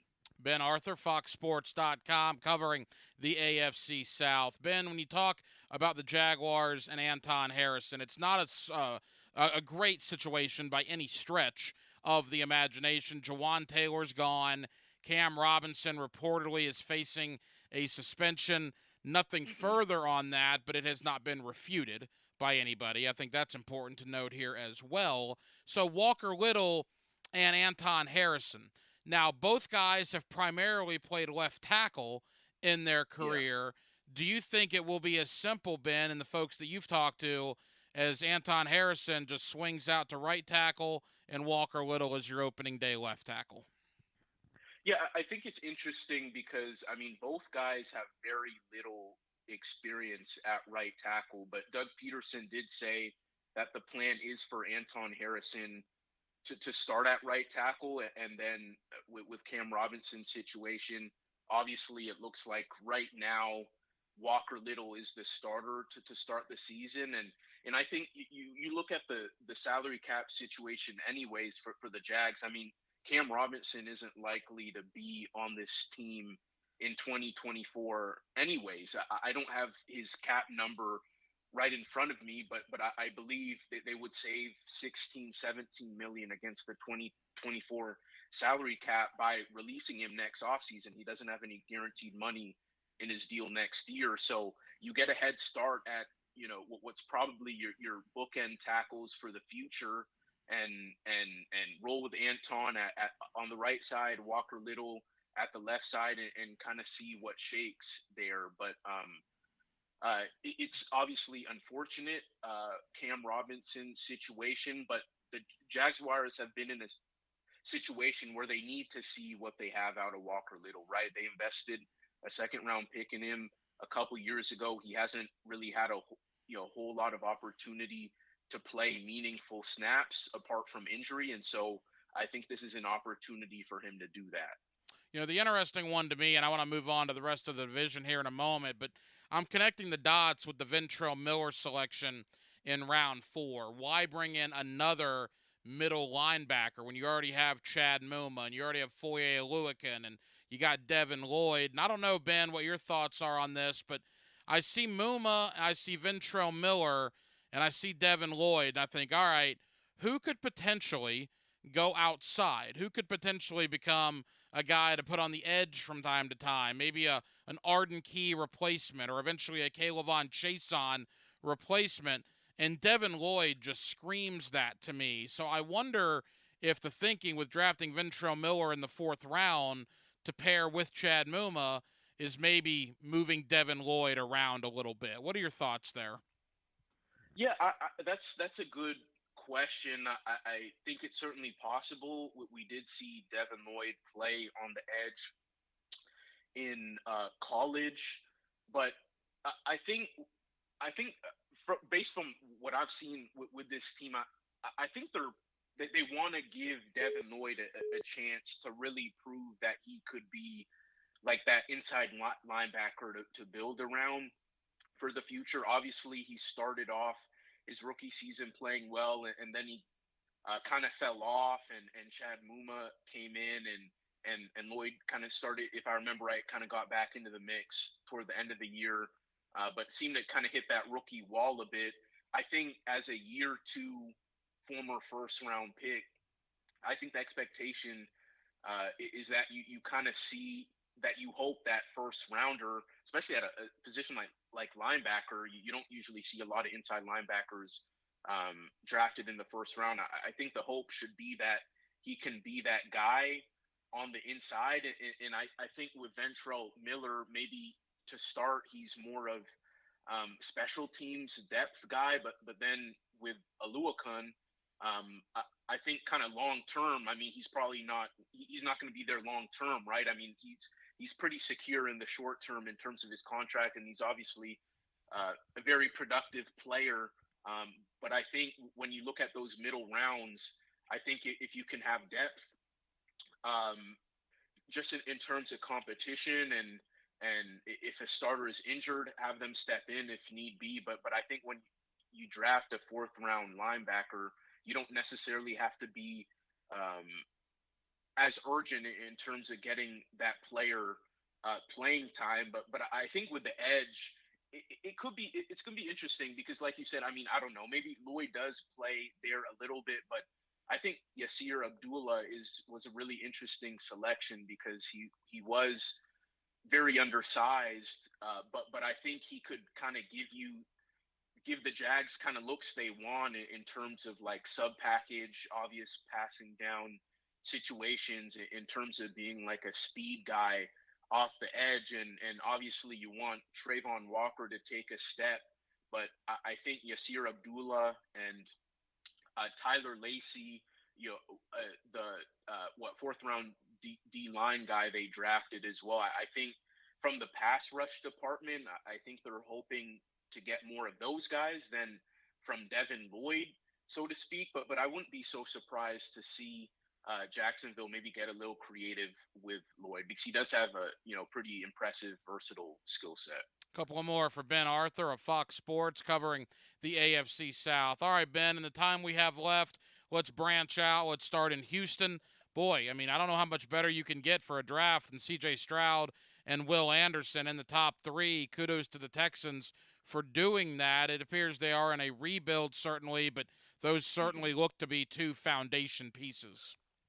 Yeah, I mean, and they have to be, right? I mean, Nick Caserio has had kind of so much time for this rebuild. I think more time than a GM would typically get. I mean, DeMeco Ryans is his third coach that he's hired in 3 years. So, and they've been rebuilding for the last few years. And so this is the year that they have to take that big step. And so if CJ Stroud does become that franchise quarterback, and Will Anderson Jr. is that defensive player to build around for the future, I mean, that's what the Texans need. And you look at the way Houston has constructed this offense, I think it's a situation that Stroud can come into and have success. You have a lot of veterans, maybe not star guys, particularly at the skill positions, but I think they could do the job in terms of being reliable targets for CJ Stroud to build confidence. I think in particular,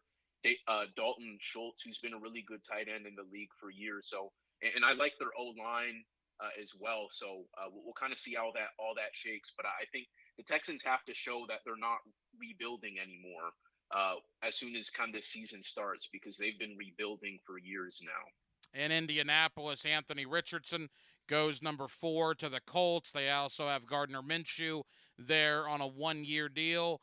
Ben, do you think there's a competition there, or do you think Anthony Richardson gets that job from day number 1? Yeah, I mean, I think it's certainly possible that Gardner Minshew could start the first couple games or so, but Anthony Richardson should be getting the keys as quickly as possible. I mean, the biggest knock on him was that he didn't have enough experience, didn't have enough reps, right? He only started 13 games in college. He's only 20 years old. You players get better by playing, especially at the quarterback position. You want to know what you have in a guy as quickly as possible. And I think having Jonathan Taylor there to kind of take pressure off him is good. And they have a really solid wide receiver room in my mind. And so I think you throw Anthony Richardson out there as soon as possible. Could Minshew start a game or two? Sure. But I do think the Colts are leaning more towards giving him the key sooner than later. And I know their owner, Jim Irsay, has kind of indicated that as well in public settings. Yeah, I agree. I think C.J. Stroud gets on the field pretty quick in Houston. Anthony Richardson more than likely pretty quick in Indianapolis. And that brings us then to Tennessee, and Will Levis, a second-round pick, is what the Titans invested in Will Levis. Boy, that's an interesting dynamic there, Ben, in the quarterback room. Tannehill's still there. Malik Willis is still there. And now Will Levis. How is that going to shake out? Yeah, it's going to be really, really, really intriguing because, I mean, right now, Mike Vrabel is saying Tannehill is the starter, Malik Willis is the backup, Levis is the third guy. But look, I mean, Will Levis, he was drafted 33rd overall, second pick of the third round. He essentially had, is a first round value almost. You trade up 8 spots for him. It's a clear indication that they're hoping he could be their quarterback of the future. And so that kind of leaves Malik Willis as the odd man out. I mean, that's how it looks from the outside. We knew he would be kind of raw coming into the NFL, but I think he was further behind than what the Titans and observers of the Titans expected. And so, and we know Tannehill is entering the last year of his contract, and so I think it made sense for them to take Levis, especially at that value in the second round. I think how this all goes is going to really depend on how quickly Levis acclimates to the NFL and how much how quickly he can earn the coach's trust. Because I do think there is a scenario where the Titans could still look to try to trade Ryan Tannehill. I think if there's a major quarterback injury with another team, that's obviously going to put Tannehill's value. It's going to raise his value, and the Titans have clearly invested in Levis. It doesn't look like they're going to be super competitive this season, and so if you're not really going to make a deep run, why not just hand Will Levis the keys now and see what you have? And so that's going to be, those are questions the Titans are going to have to ask themselves. But as for right now, Malik Willis is kind of the odd man out just a year after being selected in the third round. Ben Arthur, Fox Sports, covering the AFC South. Ben, final question. You cover this division as close as anybody, man. I mean, on paper, you try not to get overconfident here in Jacksonville, right? But, I mean, my gracious, it looks like the Jaguars' division to lose, and dare I say, the season would be a disappointment, if not a borderline failure, if the Jaguars do not win the AFC South. Would you agree with that? I 100% agree. I think at the beginning of this offseason, the Jags and Titans were pretty close. I think the Jags did get very fortunate because of the injury issues the Titans did have. But with the way this offseason has unfolded, the Jags doing a good job of kind of maintaining what they have and kind of adding depth at several spots, whereas the Titans have clearly been resetting their roster, if not a complete rebuild. I think the gap between Jacksonville and the rest of the division has increased substantially. I do still think the Titans are the second best team in the division. And I say that just because, I mean, we don't know what C.J. Stroud and Anthony Richardson are going to be yet. And those teams are way further kind of in rebuild mode than the Titans are, who I think still believe they could be somewhat competitive. So I think it's Titans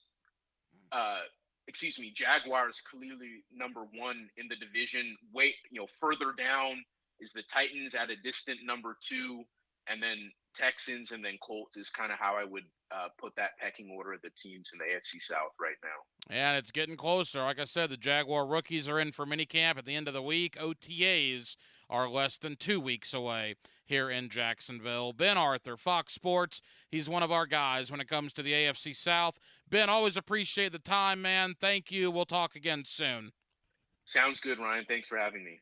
Jaguars fans and 1010XL. It was a special year for the city, for everybody, and couldn't have done it without all you guys supporting us. So we're thankful for you guys. Those last 2 home games were games I'll never forget. 1010XL, home of Jaguars fans. This month only, at Key Buick GMC, receive employee pricing for everyone on all 2022 and 2023 Buicks in stock and on the lot. Combine big savings with a low APR to fit any budget. We are the only Buick GMC dealership offering a lifetime powertrain warranty on every new Buick. Remember, we're the home of the no dealer markups, and remember as well to get your Buick ready for summer travel at our service headquarters. Fast and convenient. Key Buick GMC on the corner of Southside and Gate. Waste Management is paying a $5,000 bonus to CDL drivers and heavy truck mechanics for jobs in Jacksonville, Green Cove Springs, Callahan, and St. Augustine. Apply online at wm.com/careers. Equal opportunity employer. A lot of new enrollments, huh? Braylon, Brayden. Monique's Daycare is crawling with new arrivals. Hey, sweetie, are you hungry? She needs more early childhood educators. Did your socks slip off again? And a nap. Hey there, little guy. Okay. Shh. Whoa. Indeed can help her hire great people fast. I need Indeed. Indeed you do. We instantly connect you with quality candidates whose resumes on Indeed match your job description. Visit Indeed.com/credit and get $75 towards your first sponsored job. Terms and conditions apply. What if you could be credit card debt-free in 10 days and save as much as $1,000 a month? Loan Pronto's all-new Express Equity Line of Credit program is just what you need. Hey, it's Prosser here. You don't have to do a full home refi.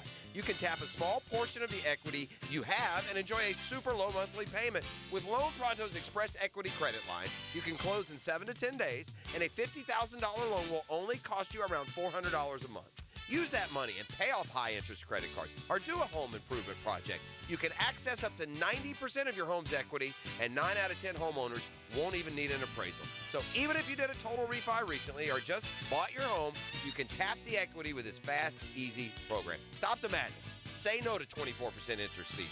Call Loan Pronto today. 904-999-1508. That's 904-999-1508. Or as always, you can visit loanpronto.com. Equal housing lender, NMLS 1661781, subject to lender approval.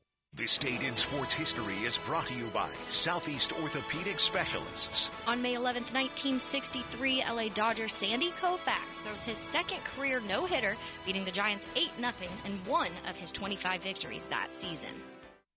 Hacker here, and you know that I'm a sausage guy. So let me tell you about the Sausage Dudes sausage. The Sausage Dudes use quality pork and carefully sourced spices to make the best sausage I've ever had. They have 4 outstanding flavors, including Polish, Hungarian, beer bratwurst with cheddar and jalapeno, and my favorite, the Italian. You can pick up the Sausage Dudes sausage at Publix locations all throughout Jacksonville. So take it from me and head to Publix today to pick up the Sausage Dudes sausage. Jumbo Shrimp Baseball, presented by FIS, is home all weekend at 1-to-1 Financial Ballpark. It's Coors Light Thirsty Thursday tonight, and then Red Shirt Friday, and fireworks tomorrow, presented by UF Health. The first 2,000 fans Saturday get a free Vice hat, plus more fireworks courtesy of Riverpoint Behavioral Health and 1-to-1 Financial. Kids run the bases Sunday. JackShrimp.com for tickets. Jumbo Shrimp Baseball. E.T. here, and y'all know how much I like my brown water, but I ain't gonna lie, it gives me headaches sometimes. So my alternative is Brackish Vodka. This gluten-free alternative to Tito's is 100% local, and all monies stays right here in Duval. Not only does Brackish Vodka make you feel good, but when you support Brackish Vodka, you're also helping local charities.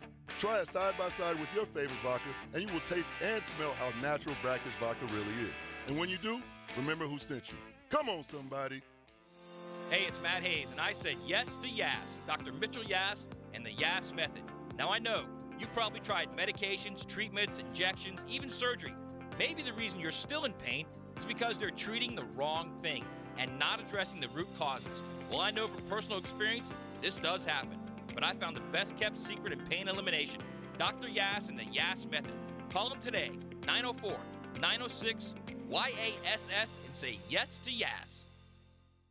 The IRS has just received $80 billion in funding to hire additional agents for aggressive collections enforcement. If you owe the IRS, now is the time to take action before the IRS comes after you or your business. There's no time to waste. Call J. David Tax Law, a firm right here in Jacksonville, for a no-cost consultation at 904-507-4777. That's 904-507-4777. Or visit jdavidtaxlaw.com. Peace of mind is only a click or phone call away. Yo, yo, yo! Are you looking for the lowest price on car insurance? ET here for Australia Car Insurance. Call 1-800-CAR-INSURANCE today. Australia is your quick and easy alternative to pay less for car insurance. Switch and save money. Call 1-800-CAR-INSURANCE today. 1010XL is presented by Farah and Farah, the official personal injury law firm of the Jaguars. Protecting you and your family. Call 396-5555. Jacksonville.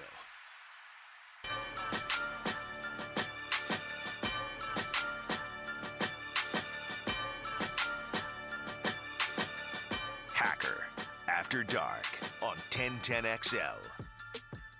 Social media is a very interesting place tonight. It is amazing. I don't remember this the last 5, 6, 7 years. It's really gotten prevalent to me the last 2 or 3.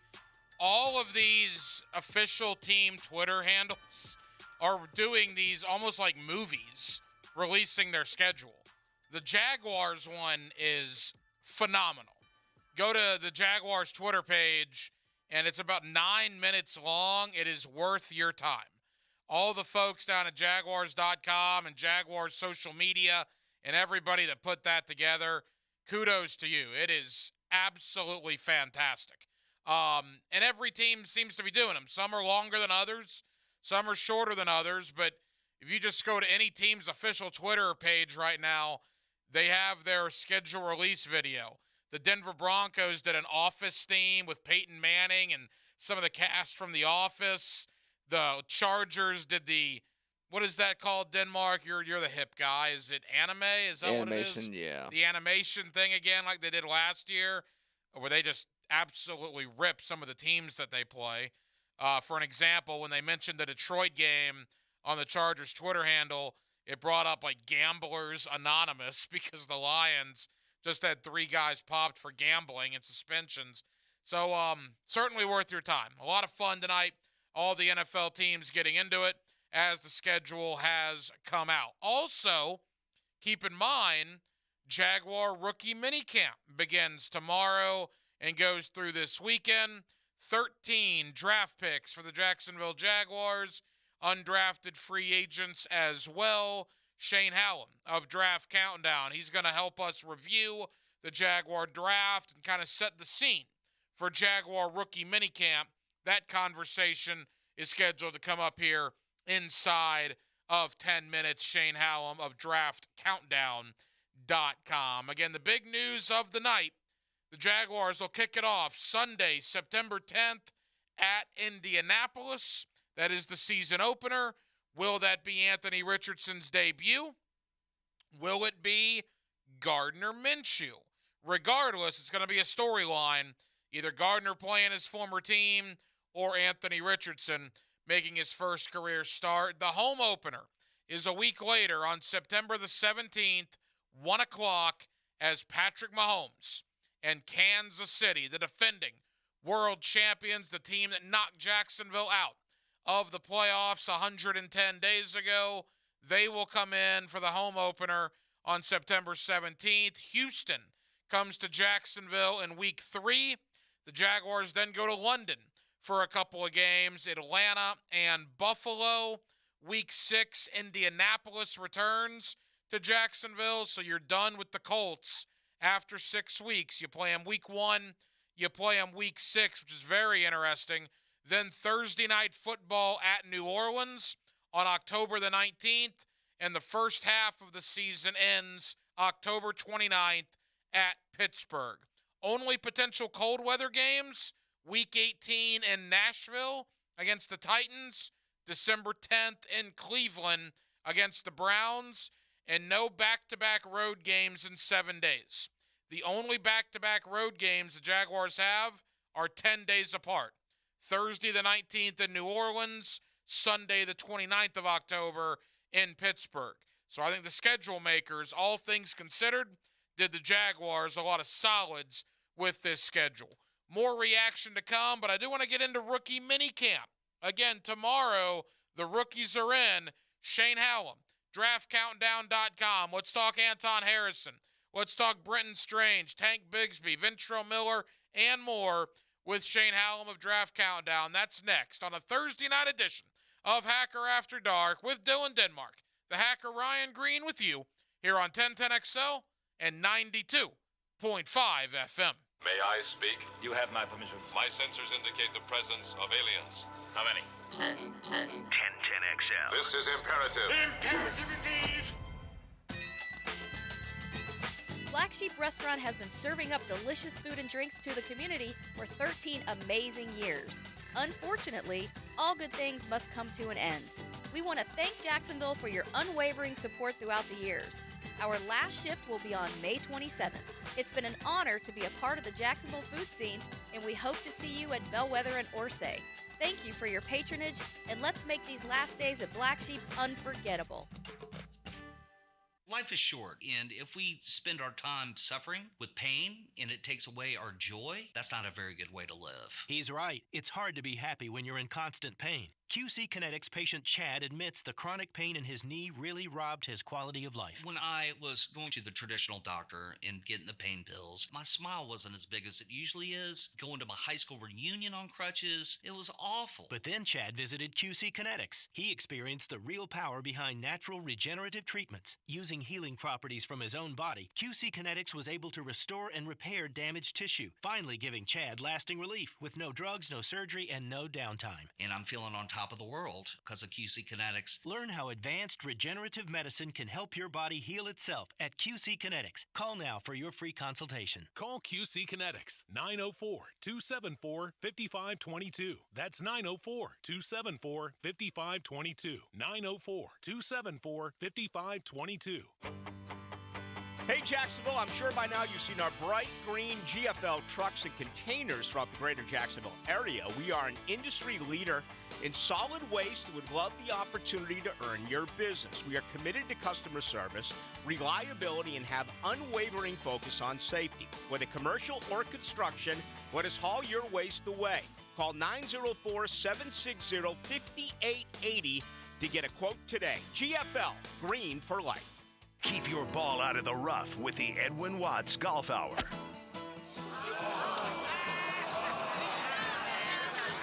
Get great golf tips from the experts every Saturday morning at 10. The Edwin Watts Golf Hour on 1010XL. Football season may be over, but Mia's Quick Hits isn't going anywhere, and it's still driven by my friends at Arlington Toyota. Join me for my Monday morning Quick Hits plus college hoops breakdowns during the week, only on the video and social channels of 1010XL. Here's your 1010XL First Coast Community Calendar. Stroke can cause death or permanent injury, and May is Stroke Month. If you have sudden weakness or numbness, trouble seeing, walking, or speaking, and severe headache, seek treatment. Learn more at radiology-info.org. The annual Wolfson Children's Hospital Bass Tournament is May 18th through the 20th. Register at wolfsonsbasstournament.com. There's a critical need for all blood types. Please consider donating at a local blood donation center. Your child can register for Police Athletic League basketball, tackle football, or cheerleading at jaxpalsports.org. Dreams Come True is a local wish-granting organization giving dreams and special times to local children battling life-threatening illnesses. Find out how you can help at dreamscometrue.org. If you're involved in a community event and you'd like us to help spread the word, find out how at 1010XL.com. Denny Thompson here. Tyson Sound Security is hiring salespeople right now. If you want to sell new tech security cameras or home automation, Tyson Sound Security is looking for you.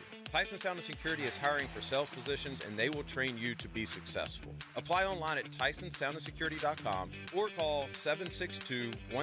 That's 762-1000. Hiring for sales positions right now. Apply online at TysonSoundandSecurity.com or call 762-1000.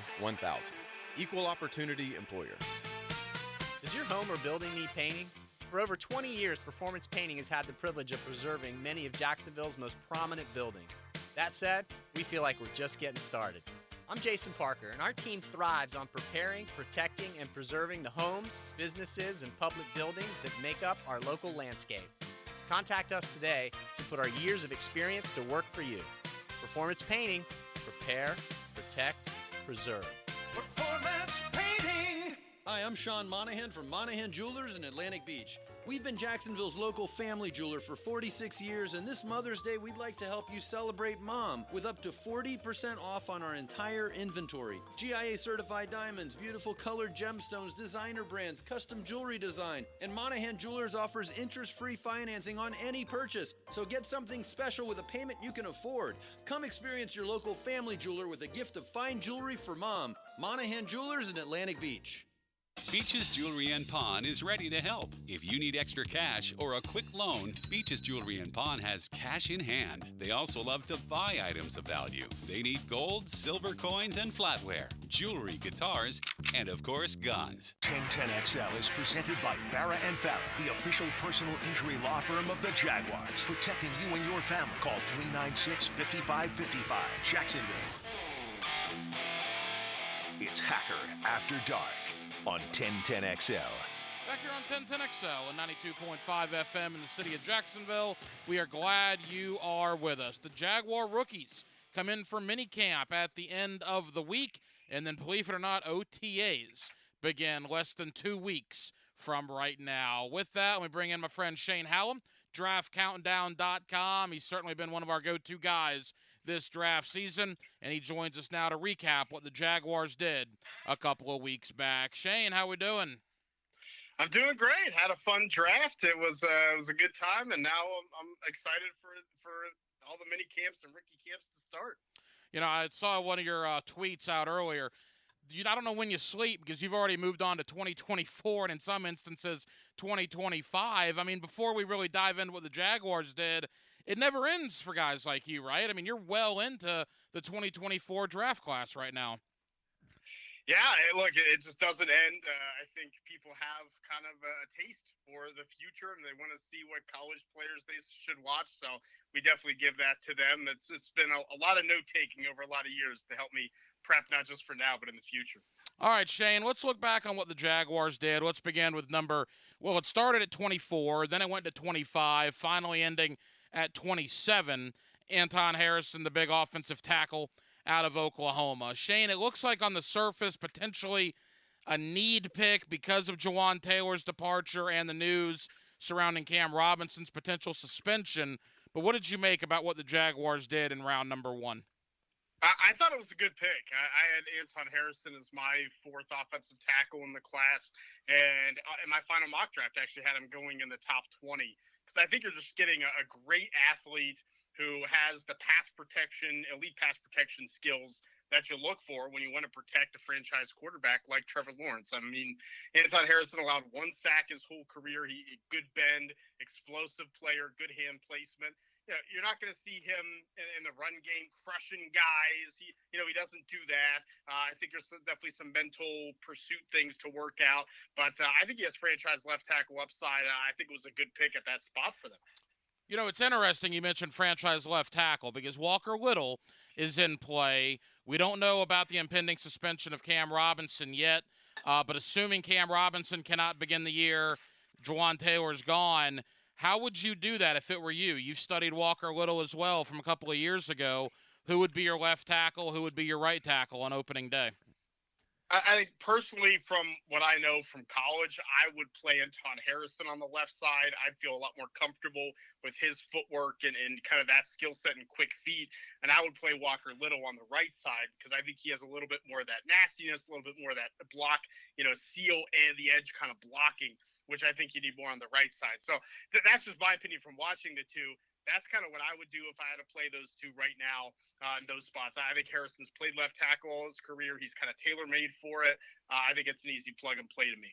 And it certainly appears Harrison will be definitely in the fold one way or another on opening day for the Jacksonville Jaguars. Shane Hallam, DraftCountdown.com.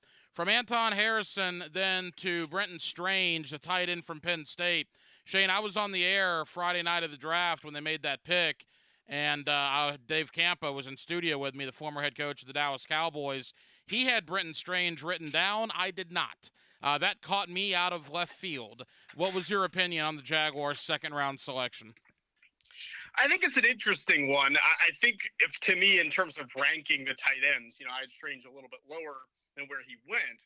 But I always say it's about fit, right, with the offense. And I think that's where Brenton Strange really makes sense here, is because he's such a good fit for Doug Peterson's offense. You saw how important this position was last year with Evan Ingram. I think Brenton Strange has that kind of explosive route running, off the line, and he gets leverage when he run blocks. He does a lot of things well. Not a ton of production, but when you watch him, you say, "Wow, if this was a different offense, he would be an absolute monster." And the Jaguars are that different offense. So I think there's a lot of upside with Brenton Strange. He was a guy they recruited, and he helped Kyle Pitts off the Penn State roster. They didn't give him a scholarship because they had Strange. So I think it's really interesting to see how they utilize him. Probably year 2 is when you get a little more of Brenton Strange. Is he an Evan Ingram type as far as route running, after catch, the yak yardage? Is he a better blocker than Ingram? How would you assess his game compared with Evan Ingram's? I think he, as a prospect, he's a better blocker than Evan Ingram is. I think Strange has a little bit more of that two-way ability, but very similar kind of college profiles outside of the production. I think Strange has kind of the route running ability that you see with Ingram, where he can separate from those linebackers and safeties really well. I think Strange does that. It has some of the same issues, too, in terms of dropping and some focus lapses. I do think Ingram's much better after the catch. That's one thing that Strange doesn't always play up to that big athletic testing. But at Penn State, they didn't utilize him as they probably should have. They didn't target him as they probably should have. So it could be one of those unknowns that turns into a positive known down the line. Shane Hallam, DraftCountdown.com. Shane, in round 3, Tank Bigsby, the running back from Auburn. A lot of people like him. A lot of people that I've talked to said maybe a little too high. What was your thought there? He was my RB7 in the class. I think this is right around where Tank Bigsby should have went. I had him in my top 100 players in this draft. I mean, he's someone that was consistently the starter from day one at Auburn. Tough interior runner, arm tackles. He'll break right through him. I love his low center of gravity. He plays low, solid vision of footwork. And I think he's more explosive than he gets credit for. I think you get the little things with him. Good blocker. He has solid hands. I think if you teach him in terms of some patience, he can be a complementary piece to Travis Etienne. I wouldn't like Tank Bigsby if he's getting 300 carries and trying to get the home run hitter type of thing. I like him as kind of a goal line back, a change of pace, third down, short yardage back. And if he has to step in there for more, I think he can. He's got to clean up the fumbles. I think that's what really dropped him that around, is he fumbles way too much. So I like the style that he brings to the table for the Jaguars. I heard an interesting comp with him, and that was Dameon Pierce from Florida. Just the fact that Bigsby, you talk to some Auburn folks, they think they might have underutilized him at Auburn, much like Pierce was underutilized at Florida. Anything to that in your opinion? No, I think you definitely see similarities in terms of pad level, toughness between the tackles. Dameon Pierce, we saw last year with the Texans, just did not let it go. He is coming in. He's going to run you down. It's going to take a lot to bring him down. I think Bigsby has a lot of the same features at Auburn that he could bring to the table. And that's good for that short yardage type situations where he's going to turn and pick up extra positive yards almost every run. He's always falling forward, doesn't lose yardage. I think it's a good pick in the third round. It's going back to the University of Florida where Dameon Pierce came from. That's where the Jaguars went and got Ventrell Miller in round 4. Now, I know a lot of people around here that are Gator and Jaguar fans liked the pick. A lot of Jaguar fans that are not Gator fans were scratching their head with Ventrell Miller in round number 4. What was your opinion on that? I think it was a little bit early in terms of, my pure board. I had Ventrell Miller as my 22nd linebacker, but once again, it was a lot of unknowns with him. He's dealt with multiple injuries, been in and out of the lineup there at Florida. So I think that I thought it would cause a little bit more of a fall. But in terms of an instinctual linebacker, I don't think you get much better. The diagnosis that Ventrell Miller makes pre-snap, really good about churning through the traffic, making a play, especially on a running back in the backfield, flashed a little bit in coverage, has that experience. I don't think he's a high ceiling player. I don't think Ventrell Miller is going to be an absolute stud for the Jaguars, but I think he's a player that you could plug in there, can make sure he doesn't do anything wrong, isn't going to make the big mistake. He's going to make clean tackles and know how to do that. He's going to be able to cover for you, and you won't get frustrated with him. And I think that's solid for a 4th-round pick. I'm connecting the dots here, so play along with me for a second.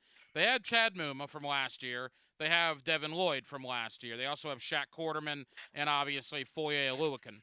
Am I crazy, Shane, in thinking that they might experiment with Devin Lloyd more on the outside because they have Muma, and now they invested a 4th-round pick and another middle linebacker in Ventrell Miller, and maybe Lloyd might be, I won't call him an Arden Key replacement, but get him into that K'Lavon Chaisson role of maybe going after the quarterback a little more on the edge?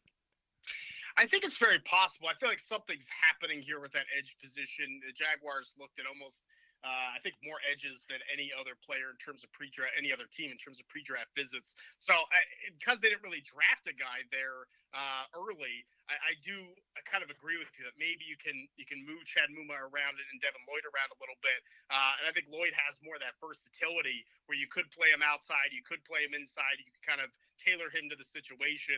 And it gives you a Ventrell Miller on the other side as kind of that solid prospect. So it wouldn't surprise me if you see those linebackers moving around a bit. Couple of more for Shane Hallam, draftcountdown.com. Shane, admittedly, I did not know a lot about Parker Washington. I knew the name, but that was pretty much it. I got to tell you, man, what Doug Peterson likes to do with those type receivers, I think that might be a steal in round 6. What was your thought there? It's possible, because if you had told me as a freshman after I watched Parker Washington that he would have been, going in the 6th round, I would have said, you're nuts. I mean, he's much better than that. He is so much more talented than that, but ends up dealing with some injuries. Having Sean Clifford at quarterback, like we talked about Brenton Strange, just the passing game was not there. But, man, I mean, his body control to make catches, I don't think he's that dissimilar to Jahan Dotson, who the Commanders got in the 1st round from Penn State last year. I think Parker Washington has that ability. If you could teach him a little more fundamentals in terms of how to catch the ball, expand his route tree, like you said, I think using him in a creative way in this offense, he could be that wide receiver 4 that makes a big play here and there. Shane, why did Antonio Johnson fall to round 5? It's tough. He was my number 2 safety in this class. I thought he would go much higher. But I think he's kind of that tweener where he played corner initially, wasn't great at that. And so he moved to safety with the size, and he kind of played more of an in-the-box role. He wasn't great at that either. Like, he was very good. He's very good in coverage, very good in the box, but not great at either thing. And I think for a lot of teams looking at how they drafted safeties in this draft, it was they want the guys that are going to play in the slots and cover, and they don't want the in-the-box players. So I think Antonio Johnson just doesn't scream that he's great at anything, and that sometimes gets tough to commit to your system.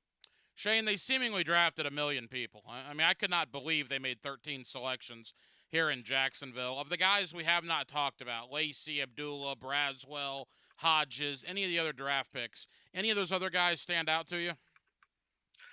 I mean, I love Tyler Lacey. I think that was a great pick in the 4th round. His production this year was outstanding for Oklahoma State, and he is tough.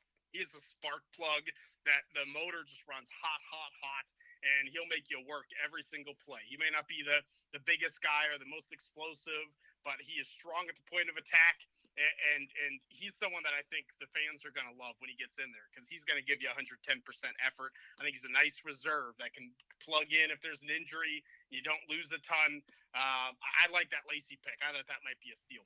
Final moments, Shane Hallam, draftcountdown.com. Shane, in totality, how did you assess the Jaguars' overall draft class? I thought it was solid. I don't think it's a draft on paper that a lot of people are going to look at and say, wow, this is going to make them, this is going to win the Super Bowl, right? You're not getting that. But I think what you're doing is getting players that fit the system. You're providing Trevor Lawrence with a lot of opportunities to be protected and get the ball out. And I also like that they look down the line. I don't think this was a draft just for this year. We got to win. We made the playoffs. We got to win. It's about replacing some of those holes so that you can get guys like Britton Strange, a tight end, cheaper than paying Evan Ingram. I think it was a solid B+ draft. Maybe I don't think you're going to look back in 10 years and say, wow, that they killed it. But I don't think you're going to look back in 10 years and say this was an awful draft either. I think it's going to be solid contributors across the board. Shane, leave us with this. In the top 33 picks, every other team in the AFC South went quarterback. C.J. Stroud to Houston, Anthony Richardson to Indy, and Will Levis there to Tennessee in round number 2. How quickly do those quarterbacks see the field, in your opinion? I think we see Stroud week 1. I think it's going to be hard to keep him off the field when you took him second overall when he is more pro ready. I think Anthony Richardson, we see week 6 or 7. He definitely needs time.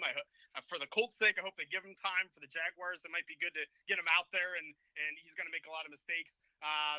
Will Levis, I think we see him maybe super late in the season once they're out of playoff contention. I think they're going to try to run Ryan Tannehill as much as they can ultimately.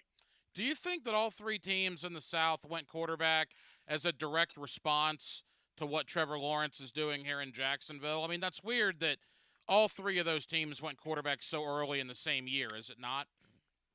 It is. It rarely happens, but I think it is. Without a quarterback, they're not beating Trevor Lawrence and the Jacksonville Jaguars. None of these teams are going to win the division without having that quarterback. There's no way to do it. So this is the only way that you're going to do it. And I think the Colts and Texans picking quarterbacks in the top 4, they're locked in. The Titans ultimately, we'll see what happens with their team. I mean, if they're bad enough, Will Levis might be a one and done, and they could draft someone else next year. All right, Shane, tell the good folks here in Jacksonville, it never stops. DraftCountdown.com. You're already on to next year. What can people look forward to if they want a sneak peek at the 2024 draft class? Yeah, you can check out. I have a 7-round mock draft for the 2024 class and my rankings up for every single position. So if you want to get a sneak peek at some players to watch in college football this year and who you might be looking at next year, definitely check out draftcountdown.com. Shane Hallam's one of our guys when it comes to the draft. Shane, you've always been gracious with your time. We'll be doing this again before you know it. It never ends, my friend. Thank you as always. We'll talk soon. Thanks, Ryan. And thank you to my friend Shane Hallam, draftcountdown.com, for joining us tonight here on Hacker After Dark on 1010XL and 92.5 FM. Again, the Jaguar rookies come in tomorrow. Rookie minicamp this week gets underway.